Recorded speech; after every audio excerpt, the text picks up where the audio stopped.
Hello everyone, welcome back to our channel. In this video, I will guide you through how to see drafts on your Instagram. Let us first create any graph and then we'll see or find drafts on Instagram. For that, open your Instagram application, then hit on the plus button. Then select post.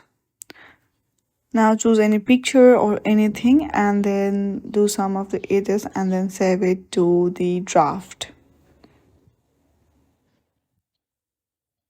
Click on save draft. Now it has been saved to the draft. Now to see all the drafts on Instagram, what you need to do is simply click on the plus button. Then on the side of the recents, you will see drafts. So in this way, you can see all the drafts on your Instagram. Thank you for watching this video. I hope you like this video. If you like this video, then please do not forget and like to subscribe this channel. Thank you for watching.